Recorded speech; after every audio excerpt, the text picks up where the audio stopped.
Bapak mungkin sedikit menanggapi saat Saka Tatal menjadi sebuah pocong di salah satu stasiun televisi di Bapak, mungkin dari keberaniannya itu kan memang menunjukkan bahwa dia itu tidak bersalah gitu. Kalau dari Bapak sebagai praktisi hukum melihatnya seperti apa sih Pak?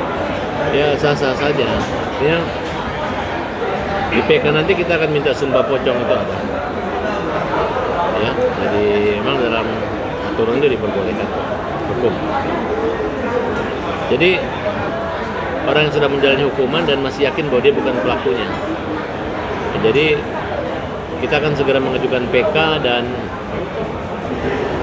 minggu depan kita daftar PK untuk memulihkan kembali harkat martabat dan minta ganti rugi kalau perlu kepada negara akibat kesalahan hukuman ini. Jadi harapan kita,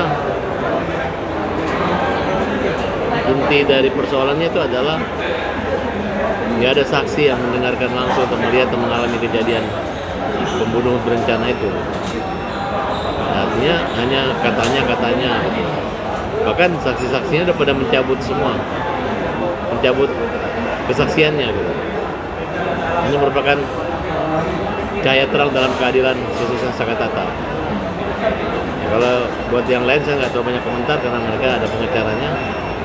Tapi yang jelas klien kami telah dibebaskan dan sekarang masih wajib lapor, tapi tidak menutup kesempatan untuk melakukan peninjauan kembali. Semua saksi-saksi yang sayang dan percaya bahwa Saka Tatal tidak melakukan perbuatan pembunuhan berencana sudah merapat dan bersedia dia jadi saksi. Ya itulah kira-kira. Mungkin kalau dari Abang sendiri sebagai maksudnya ini kan pengaku dari Sudirman itu cap tidak langsung memberatkan Saka ya kemarin mungkin akan lapor. Sudirman sudah mencabut, walaupun dia mengaku dia sudah mencabut BAP kan. Artinya itu yang tidak di. Kalau saya teliti dari perkara Saka, hakim tidak mempertimbangkan pembelaan di tingkat banding pertama karena dianggap pengacara salah tulis nomor perkara harusnya 16 ditulis 195W. Kemudian pada saat banding ada yang menyeludupkan memori banding yang dibuat oleh pengacara sehingga dianggap tidak ada memori banding, tidak ada perlawanan. Makanya saya kemarin berseteru dengan Titin karena saya anggap dia malpraktek. Tapi setelah dia berargumentasi bahwa ada barangnya, cuman kok tidak dibacakan, nah itu masih 50-50. Tapi saya percaya ini akan jadi novum juga bahwa ada kekeliruan dari majelis hakim khususnya. Makanya saya nggak mau nyerang polisi. Saya cukup, walaupun polisi atau jaksa salah, kenapa hakimnya ikuti? Kalau hakimnya bebaskan bisa juga gitu. Kecuali hakim yakin polisi dan jaksa itu adalah hakimnya dia, sehingga dia meniru, mengcopy paste BAP daripada jaksa ataupun polisi, penyidikan dan penuntutan. Bang, kemarin kan sempat mungkin merapat menjadi kuasa hukum Sudirman dan saat ini kayaknya sudah merapat ke menjadi kuasa hukum Saka lagi ya Bang? Gimana sih Bang mungkin bisa cerita? Awalnya Bu Titi memang nangani dua-dua. Kami bilang nggak usah dua-dua kan akan bentrok. Sisi bahkan ketika saya mau melaporkan Sudirman dia keberatan.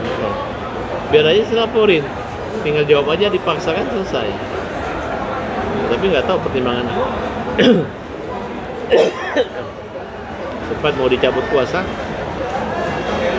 sepihak, saya katakan jangan gitulah, kita ini juga nggak dibayar kok, buang-buang tenaga waktu untuk kalian. Kita ini orang-orang baik. Kalau orang yang kita anggap kalian harus dibela, tiba-tiba kalian menganggap orang yang baik seperti kita ini harus campakkan begitu aja, ntar kualat loh. Kecuali kita melakukan kesalahan fatal, salah teknis pembelaan. Akhirnya mereka sadar dan akhirnya kumpul dan mereka minta maaf dan saya juga minta maaf kalau ada salah ngomong atau apa ya. Akhirnya kami bersatu lagi dan draft PK udah selesai, tinggal tambahan-tambahan dan koreksi dari teman-teman. Bang, terkait awal mulanya kan sebenarnya karena terpidana yang melaporkan dan menyeret para terpidana yang memang bilangnya dia bukan yang tidak melakukan. Ya, Kalau saya- dari abang sendiri gimana bang? Susah ngomong itu karena ini kita lawan institusi kepolisian. Takutnya tidak ada bukti kita dijerat lagi nanti. Tapi yang jelas nanti kalau selama jaksa dan polisi mengejar pengakuan daripada terdakwa, maka tidak akan terungkap kebenaran material.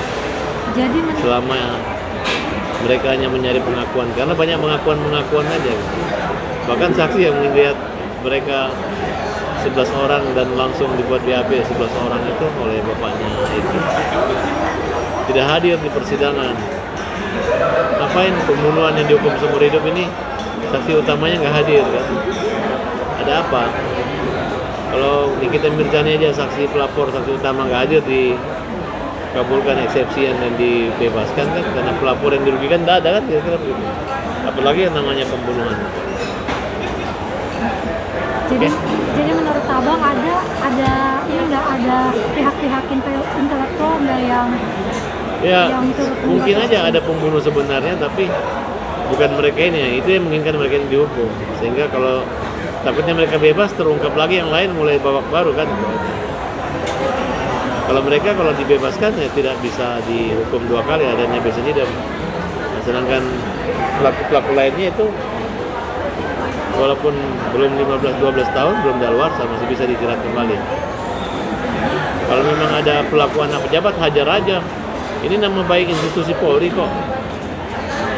Masanya gara-gara memang sebanyak apa sih duitnya sampai dia bisa membeli hukum di negeri ini?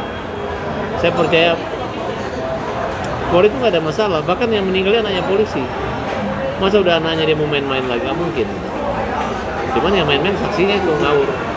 Masalah dia diarahkan ya nanti urusan baru. Yang jelas bebaskan dulu klien kami. Oke? Siap.